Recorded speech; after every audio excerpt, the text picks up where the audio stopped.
Hi, and welcome to the X22 Report Spotlight. Today we have a returning guest, Simon Black. Simon is a world traveler, entrepreneur, and investor. Simon believes that in order to achieve true freedom, you have to make money independently, control your time, and eliminate the mindset that you are subject to a corrupt government that is bent on degrading your personal liberty. He is the creator and owner of SovereignMan.com, and I am very happy to have him back on the X22 Report Spotlight. Simon, welcome back to the Spotlight. Thanks very much. Hey, thanks for being here.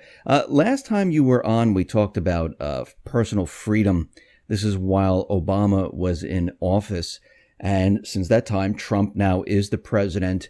Has anything really changed about freedom in this country, having personal freedom? Do you see any differences as of yet? No, I mean, nothing's fundamentally changed. I'm not a conspiracy theorist. I don't think there's any any kind of grand plan behind anything. I think it's just it's simple history and arithmetic. If you go back throughout essentially all known human history, we can go back thousands of years to the ancient Sumerians, the Romans, the Greeks, the French Bourbon monarchy. We can see essentially that anytime governments get too deeply into debt, it causes problems. They don't have a whole lot of options. They don't have a whole lot of solutions.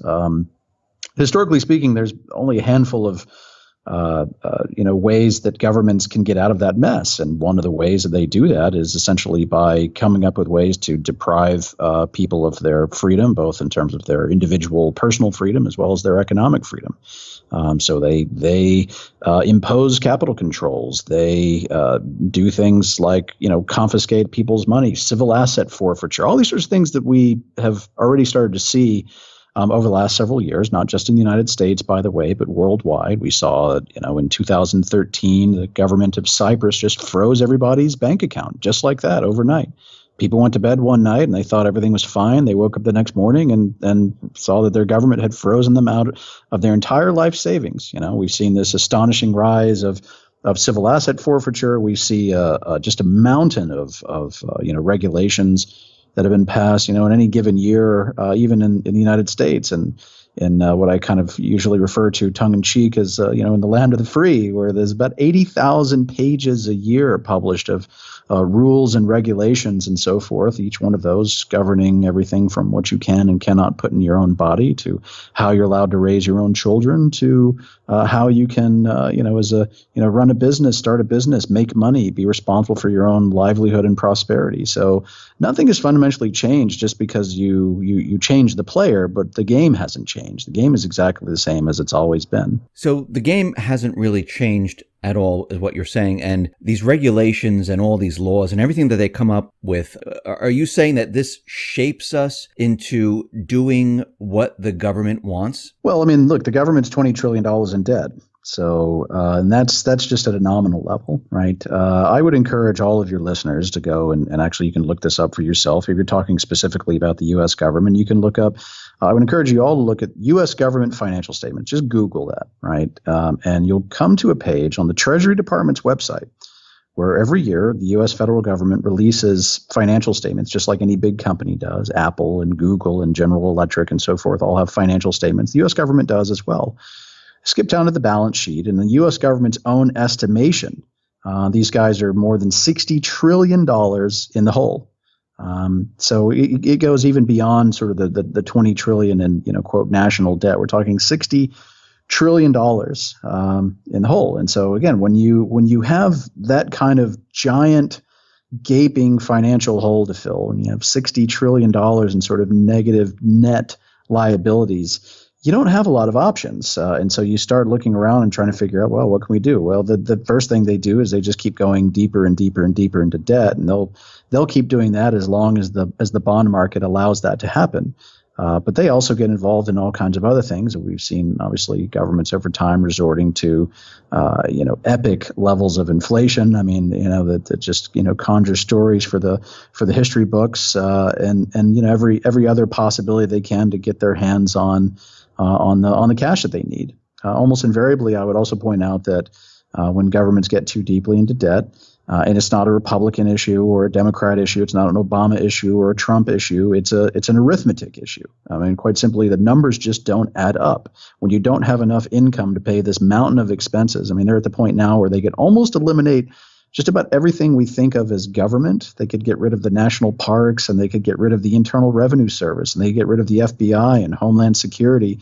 They still wouldn't collect enough money to pay interest on the debt and the mandatory entitlement programs like Social Security and Medicare and so forth. So the only, the answers, again, it's a pretty limited playbook. It's more debt, it's inflation, and the biggest one is default.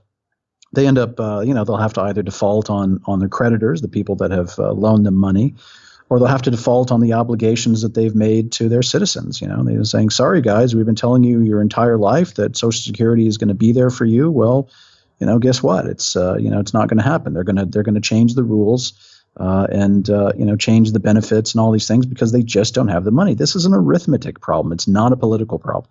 You're absolutely right. I mean, the numbers actually don't lie. And is this one of the reasons why interest rates have been kept so low? Not just here in the U.S., but we see out in Europe, they're in the negative territory, Japan, negative territory. Is this one of the reasons why they're keeping it so low and they're not letting the interest rates rise naturally? Yeah, that's definitely an issue.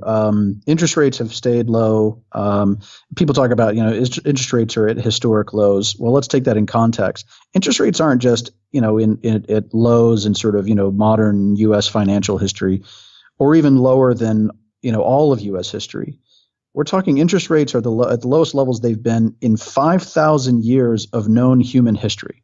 Okay, we can go back to the ancient Sumerians when they carved, they carved economic financial transactions on cuneiform tablets, and we can go back and see, what interest rates were thousands of years ago in ancient Egypt and in ancient Greece and so forth. Interest rates today are lower than they have been in 5,000 years of known human history. That's simply unsustainable. Interest rates are lower. You make less interest than even the official rate of inflation, which of course official rates of inflation are generally understated relative to what the actual street prices are. But even relative to official rates of inflation, you're losing money. This is what they call negative real interest rates. Again, this is a phenomenon that's just simply unsustainable, where putting money in a bank essentially guarantees that you're going to lose money when adjusted for inflation and of course tax as well. So these are, this is all very unsustainable.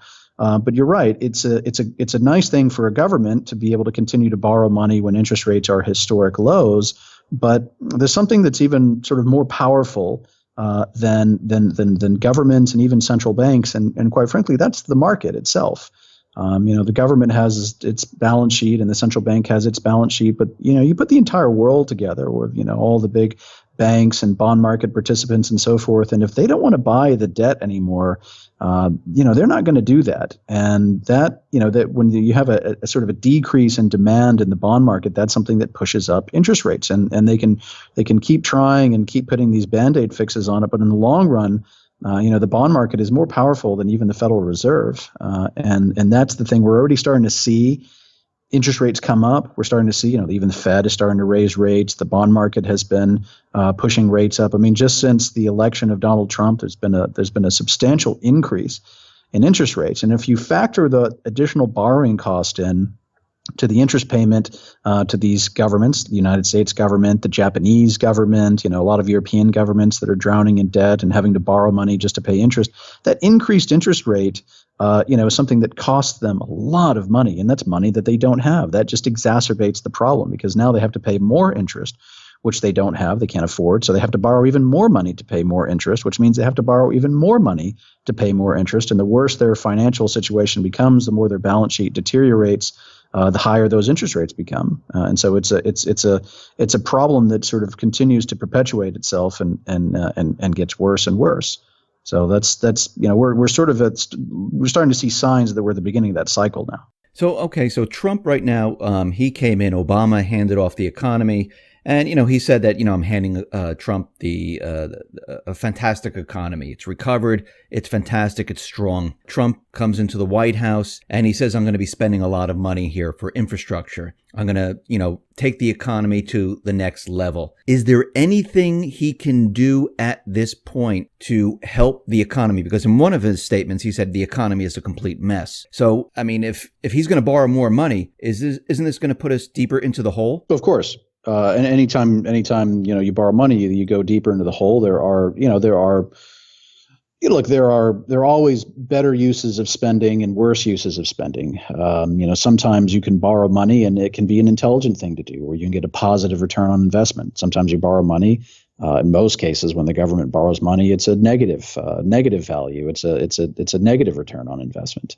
If you go back and you look at when Barack Obama came into office, the national debt was under $10 trillion. The guy doubled the debt. It's almost $20 trillion now. And you have to look at that and you say, okay, if you took $10 trillion in debt, $10 trillion in debt under the administration of Barack Obama, and supposedly that money was, dumped back into the economy and stimulus spending and all these sorts of things, shouldn't there be, if assuming, even just a basic break even, shouldn't there, if you borrow $10 trillion and put that into the economy, shouldn't there be at least $10 trillion added to the GDP over that same period of time? I mean, that's assuming that's assuming there's basically zero return on investment. That's just, you took the 10 trillion, put it back in the economy, and you got the exact same 10 trillion.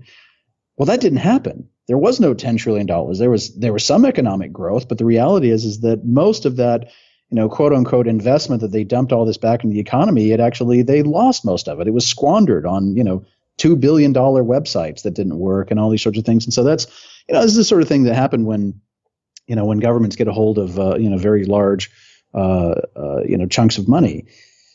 But maybe Donald Trump is different. Here's a guy who's say what you want about Trump. The guy, he's a good real estate developer, if nothing else. Some people love him, some people hate him. But regardless, the one thing that, the facts are fairly clear. The guy knows how to develop real estate. So maybe they have maybe if they borrow money, they'll get some positive return on investment that exceeds the cost of capital. But at the end of the day, that's the thing that they keep talking about, is we're going to borrow even more money. And again, when you start borrowing more money, well, what happens? The demand for loans increases, demand for those bonds increase, which means that the interest rates go up, and they keep pushing interest rates up. And the higher interest rates go, the more unsustainable the balance sheet becomes, the more in danger they become of having to take more and more drastic actions. And so look, anything is possible. Quantum physicists tell us that even spontaneous combustion is possible. So I'll never rule out the possibility that maybe benevolent space aliens show up and give us all free energy and wipe the debts away. But the reality is that there's probably very few ways out of this, if any. I've done the analysis myself. There's not a whole lot of variables here. We're talking about interest rates, inflation, so forth. If you really crunch the numbers, you see there's just not any way out for the federal government that doesn't involve some level of default, and that's an event that affects almost everyone on the planet worldwide, simply by virtue of the fact that the U.S. dollar is still the number one reserve currency in the world. Now, you said Trump is excellent at developing real estate and building. He's also very good at bankruptcies. Absolutely. Handling defaults. And what you've been saying right now is that, we're heading to a point in time where, our debt load is going to be too big. It's probably too big right now, where, things are going to start rapidly falling apart. And maybe it's a plan by someone, I don't know, to have him in the White House to handle the default of the United States. Do you see that as a possibility, that's maybe why he's there? I used to joke from the second he declared his candidacy, I used to joke that Donald Trump was the only person qualified to be president simply because he had declared bankruptcy so many times. He had defaulted on his debt so many times. And I said, when you're $20 trillion in debt, you want somebody who knows what he's doing. You want somebody who knows how to file the paperwork. This guy has experience. He knows what papers to file, when he wants to go into default. And the thing is, he's even talked about it, almost bragged about it. And he said, yeah, of course, default bankruptcy laws. I mean, I've used these to my advantage, defaulting and using the bankruptcy code in the United States is something that I've used to my advantage as a smart business decision, right? So you're talking about a guy that has absolutely no qualms about not paying his creditors. So who's the creditors of the United States? You've got a number of large bondholders who own U.S. debt. Frankly, the largest. Everybody talks about the Chinese and all that, but the Chinese are nothing compared to the Social Security trust funds. I mean, it's the past, present, and future Social Security recipients of the United States of America are far and away the largest owners of U.S. debt. And it's the funniest thing in the world to me when they, people talk about debt and there's like this sort of this mantra that they just repeat over and over again. It's something that become almost as if through repetition it somehow becomes true. Regardless of whether or not the facts add up. And one of the things they keep saying is the debt doesn't matter because we owe it to ourselves. And I look at that and I say, I'm sorry, are you pretending that it's okay that if the U.S. government defaults on tens of millions of Social Security recipients, that's somehow not going to cause any problems? That's okay? Who else owns it? The Federal Reserve. So say, okay, you're going to default on the Central Bank of the United States, effectively rendering the central bank of the largest economy in the world insolvent overnight. And we're just going to pretend like that's okay, like that's not going to cause some massive currency crisis, massive loss of confidence in the U.S. dollar around the world instantly, that's just somehow going to pass without consequence. I mean, it's madness when you hear people say this stuff. So, what could he probably get away with? He could probably get away with defaulting on the Chinese. They'll find some reason and they'll go, oh, China's manipulating its currency. There's unfair trade practices. When, and then, we're going to default on the Chinese, because they're a bunch of SOBs. And so we're just going to default. And my guess is that if they did this selective default against the Chinese, that, of course, the Chinese would never, invest any money in the U.S. ever again, and it would cause a huge trade war, and there would be severe consequences. But that's probably the least bad option for them if they put all the options on the table and say, okay, let's completely destroy every current and future retiree. Obviously, that's going to cause massive problems domestically. We can default on the central bank. It's going to cause an extraordinary financial and monetary crisis, both in the U.S. and worldwide. Or we default on the Chinese, and okay, we'll just suffer the consequences of the impending trade war. That's probably the best solution for them. I would say the least worst solution is probably a better way to put it.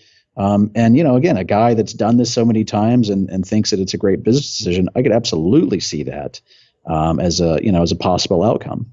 And China and Japan and Russia, they've been dumping treasuries, billions of dollars worth of treasuries. I know China has trillions worth of treasuries, and they've been dumping it and purchasing gold in its replacement.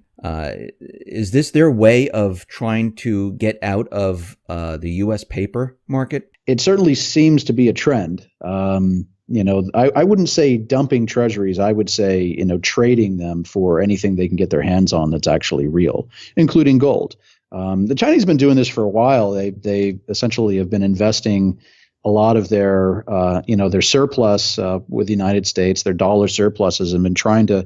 I've had a number of conversations with people that were inside, the Chinese sovereign wealth funds and so forth. People that were senior investment executives, and they were almost complaining. They said, we're sitting on so much cash, and U.S. dollar cash, and it's hard for them. They can't look at a deal unless it's billions of dollars, and it's a hard thing to find a credible deal that's worth billions of dollars, and gold is one of the only things that they can really get their hands on, that they can feel like, okay, there's a fairly steady supply, there's a market for it. We can it's something that's useful, that's real, that's universally recognizable, it's safe. That's easier for them to buy gold than it is for them to go out and try and invest 10, 15, $20 billion at a time.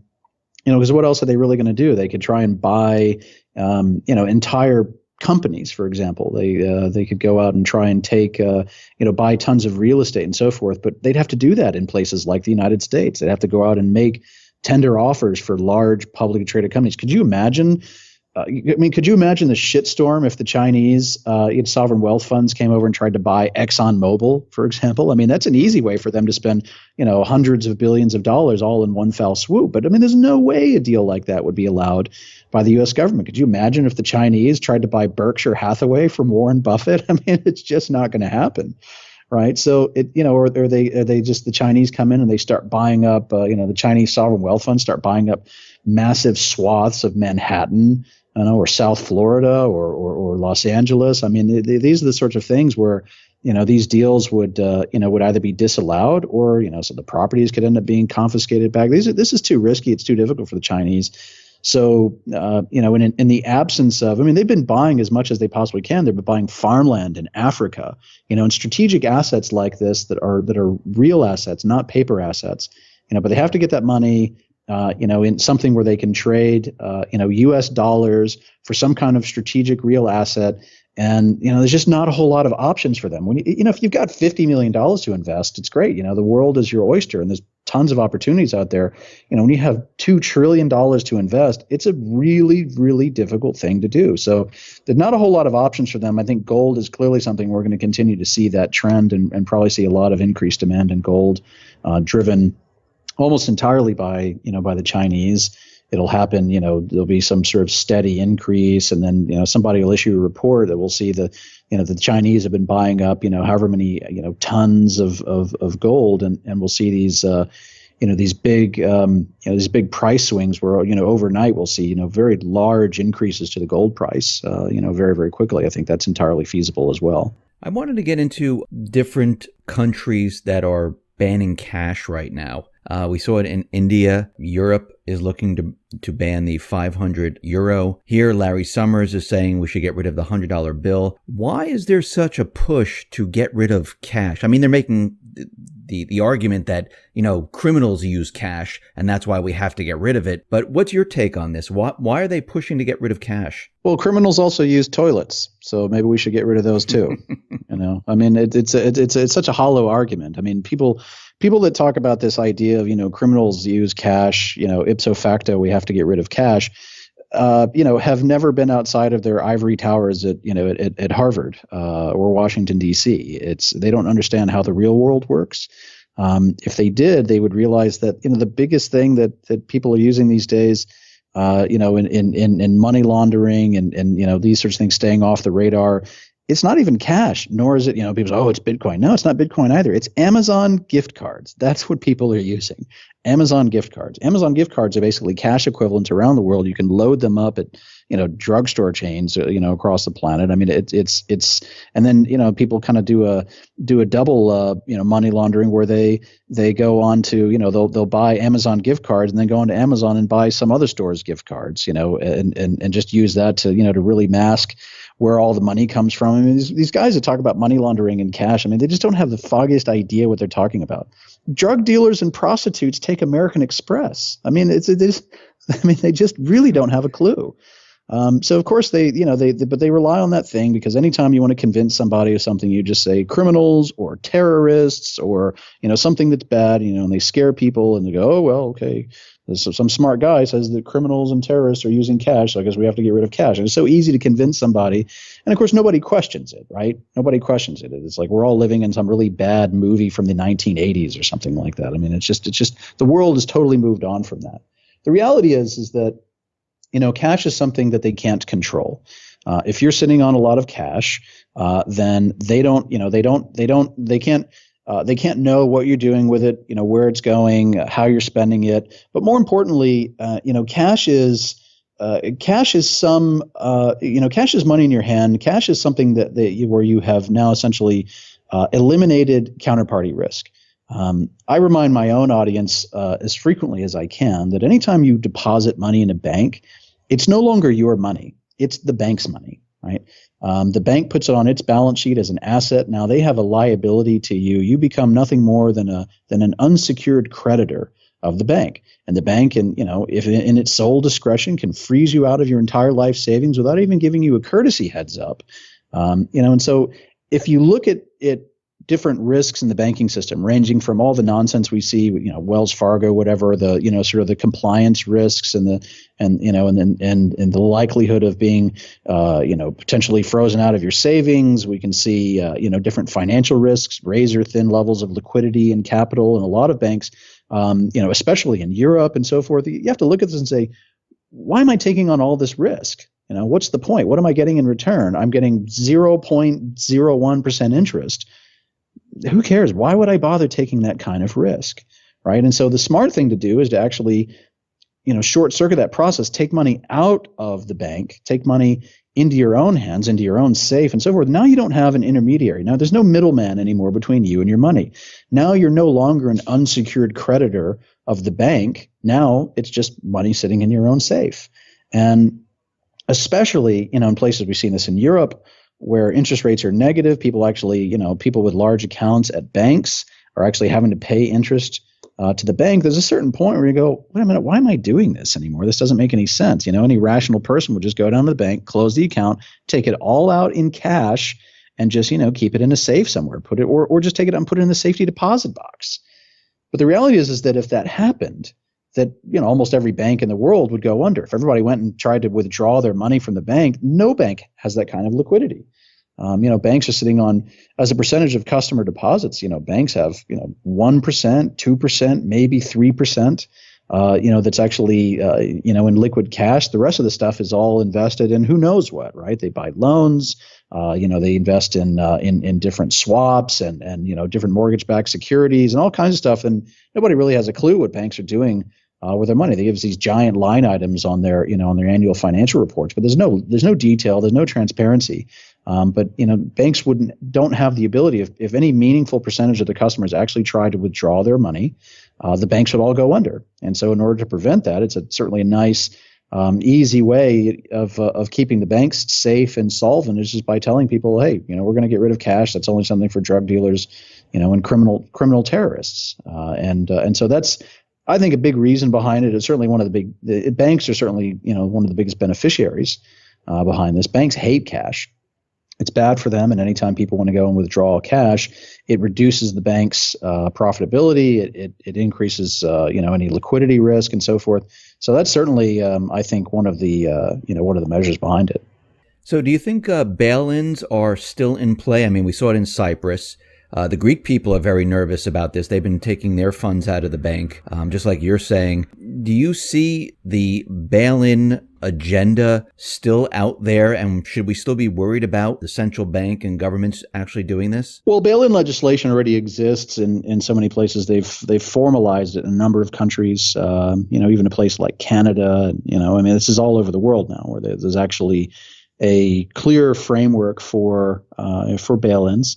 But I think it depends on the banking system, really. That's what it comes down to. There are certain banking systems that are, much safer, liquid, well capitalized, in a jurisdiction with no debt, backed by a central bank that's actually solvent and well capitalized, and has a well capitalized deposit insurance fund and so forth. So banking systems are not all created equal. There are massive differences between banking systems around the world. You point out Greece as well. Obviously, yeah, people are very suspicious in Greece and banking in their own system, and so there's been tremendous capital flight out of the Greek banking system, and this is something that's going to cause a number of bank failures in Greece. Again, it's not some grand prognostication. It's just a simple arithmetic problem that these banks simply don't have enough liquidity in order to be able to continue to withstand the withdrawals. There have already been some level of de facto bail-ins, especially across Europe, which has this, in my opinion, the sickest banking system. You look at Italy and even in France and so forth. It's just very sickly banking systems where they've had to impose some levels of capital controls. This is a de facto bail-in when you tell a depositor that you're only allowed to withdraw X, from your account, per week and so forth, and restricting what people are allowed to do with their own money. This is a form of this is clearly a capital control. It's a form of it's a bank bail-in light, essentially forcing you to keep your money in a bad system. And I think anywhere where you see those things happening, and people should be very concerned and really limit the the capital that they have in those kinds of systems. It's just not. Why are you taking the risk? You're getting 0.01% in return. I mean, the risk versus reward is just not there. It just doesn't stack up. Yes, I agree with you. I mean, the risk of having your money in the bank is you're really not getting anything on your money. I mean, it's not really protected anymore like it was in the old days where you put it in the bank and they said, oh, don't worry, we're going to protect it from, thieves and robbery and things like that. But aren't all the banks now interconnected? So even if there's a banking problem, let's say in Europe, aren't they somehow, some way interconnected to the banks in the U.S.? Won't this have some type of domino effect if one bank starts to go down? I mean, is this You're right, and go ahead. Yeah, you're absolutely right in that there's a great deal of interconnectivity in the banking system. And there are a lot of terms that came out of the financial crisis where we learned about intermediation and hypothecation and so forth. Essentially it boils down to the fact that there's a very large, strongly interconnected network. We saw this in particular in the United States, that with all these derivatives, for example, that with, when Lehman Brothers finally went under, that it was, it dragged down all these other banks with it, because, if Lehman Brothers is unable to pay its debts and goes under, and this goes for, or some bank in Europe or Japan or so forth, if all of a sudden there's a bank that's no longer able to pay its debts, then any other bank that's holding on to that bank's debt, now all of a sudden that asset is worth nothing, which means that now that bank might be insolvent because its asset, a big chunk of its assets just got wiped out and went to zero. And so now that bank might be insolvent, which means that any other bank that owns debt from that bank, might get wiped out. And so it creates this chain reaction where all these banks that are so interconnected with one another. And that's ultimately the nature of the financial system, is that it's all fine and good as long as everything else is working well. But as soon as there's a real problem somewhere, it can absolutely set off a chain reaction, and that's the risk. It's just fundamentally a question of where does that start. It's not an if question. I mean, we've seen this. It's absolutely foolish to just presume that, in light of all the evidence and all of the historical examples to show centuries of routine banking crises, and our species falling the same mistakes over and over again, it would be absolutely foolish to think that we can go this much into debt with interest rates this historically low, with this much interconnectivity, and just presume that that's just going to work out okay, and there's never going to be any consequence from it forever until the end of time. That's pure insanity. So it's ultimately just a question of when and with whom. Does it get started? Where does it kick off? Does it kick off? How does it kick off? Because Donald Trump decides to default on the Chinese? Is that what kicks it off? Or does it kick off because Greece decides to, finally once and for all leave the euro, and they have hyperinflation, and everybody with exposure to Greek debt, ends up becoming insolvent, and then every bank that has exposure to those banks becomes insolvent, and that sets it's impossible to know. All we can do and all we can see is that there is a lot of risk, and that any rational person has to look at that risk and say, there's a lot of financial risk, there's a lot of this counterparty connectivity risk, there's even just the basic I would consider it asset protection risk, that at any given moment the bank can just decide, oh, we're gonna freeze your account because we think you've been doing something suspicious or something unusual or what, so we're just going to restrict access to your funds. Or they're going to have capital controls that impose withdrawal restrictions, and all these sorts of things. And you look at all these risks and all these possibilities, and I think any rational person has to say, what is the point? What am I getting out of this? Very little, 0.01% interest. Right. It's just not worth it. So Simon, for my last question here, you talked about, we don't know when this is going to be kicked off, where things start to fall apart. Now, when you say fall apart, are we talking about like 2008? What are we talking about here when things rapidly deteriorate? What are you seeing? I know you don't have a crystal ball, but what is the everyday person going to experience when this whole thing gets kicked off? And we can talk about jobs. We can talk about what the economy is going to look like, what it's going to look like on the streets globally. What do you see coming? I mean, look, there's a lot of things we could say. I mean, the banking sector and what we're talking about here is just one of the, it's just one of the issues. I mean, we have a banking sector issue where we can say, there's all this, interconnectedness among the banks, and there's so much intermediation, and there's, so many areas of concern. We've got, we've got the debt level. That's an entirely separate issue. And what happens, is interest rates continue to go up. Then we look at broader financial markets, and we can see, everybody's doing the happy dance because the Dow Jones Industrial Average, keeps soaring ever higher, and that's great.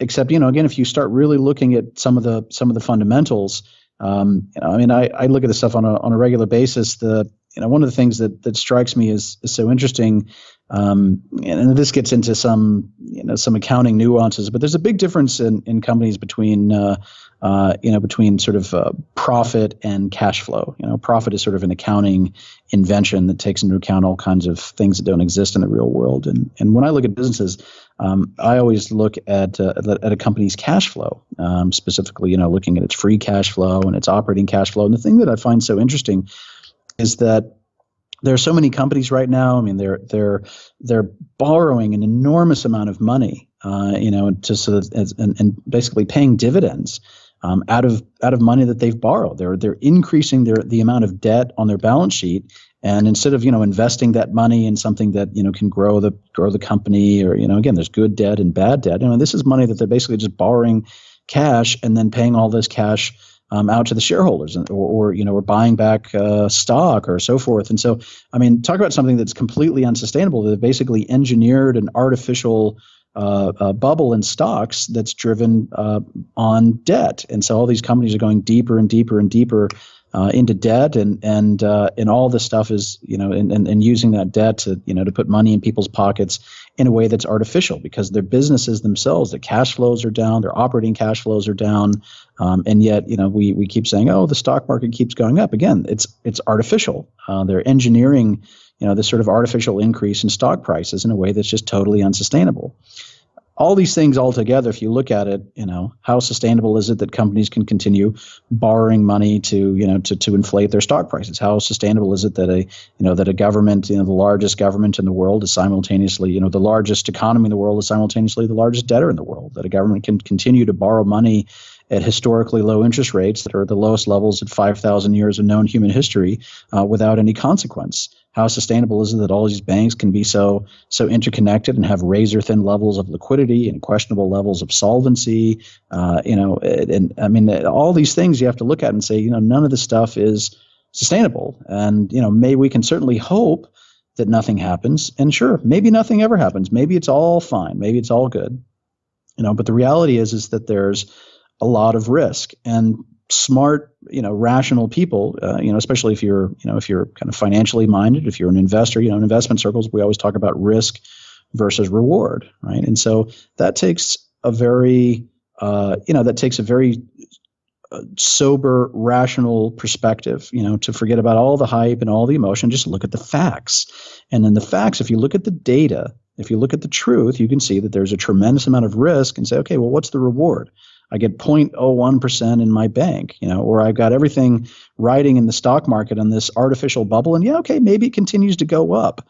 Okay, maybe you bang out another 5 or 10% or whatever. But I mean, are you willing to bet everything on this artificial stock bubble? You're willing to bet everything on this, this ridiculous interconnected system where, banks, have the authority to basically take your money and make it their asset and no longer your asset, where you're become an unsecured creditor of a financial institution that might not even be solvent. And so, I mean, you're taking on a lot of risk. Is it really worth the reward? Is it really worth the benefit? And I think a rational perspective would show that it's probably not worth it, because the consequences are, sure, we could see 2008 again. We could see something much worse. We could see something. I mean, it's to me, it's impossible to really say exactly how it pans out. But anytime there's a any kind of significant financial crisis, of course, there's always a loss of standard of living. There's job losses. There's, businesses go under, asset prices fall. We could see simultaneously. I would go back actually to the Asian financial crisis in the late 1990s. In Asia, they had actually the worst of all scenarios. They had asset prices fell. So if you owned real estate, if you owned stocks, all that stuff fell. But at the same time, retail prices went up, right? So you became less wealthy. You became essentially more poor, right? All your assets and everything was worth less, but you were paying more at the grocery store. You're paying more for food. You're paying more for healthcare and daycare and college tuition and whatever else. You're paying more, cost you more to live. But at the same time, businesses were cutting, and so you probably might lose your job, or you're getting, you had to take a pay cut. All this stuff was happening, simultaneously. You're getting asset price deflation, retail price inflation, economic stagnation, all this stuff all at the same time. And look, I'm by far not a doom and gloom kind of person. I'm talking about these risks and potential consequences, but I don't have a negative view on the world. I'm positive. I'm optimistic, and I think that wherever these risks are, I think there are also great opportunities, and it's all it really fundamentally takes, again, is that very rational view about what's happening in the world, and to seek out the right opportunities where the risk and reward stacks up, and that's really all there is to it. Simon, thank you very much for being on the X22 Report Spotlight. Once again, how can people see your work? Well, I run a website, sovereignman.com. One of my many responsibilities. And there's generally a daily letter that goes out where we talk about these kinds of issues and things that are going on in the world and what I've been doing in my travels and all the different various businesses and ventures that I'm involved in. So that's at sovereignman.com. Simon, once again, thank you very much for being on the Spotlight. I appreciate it. It's a real pleasure. Thanks.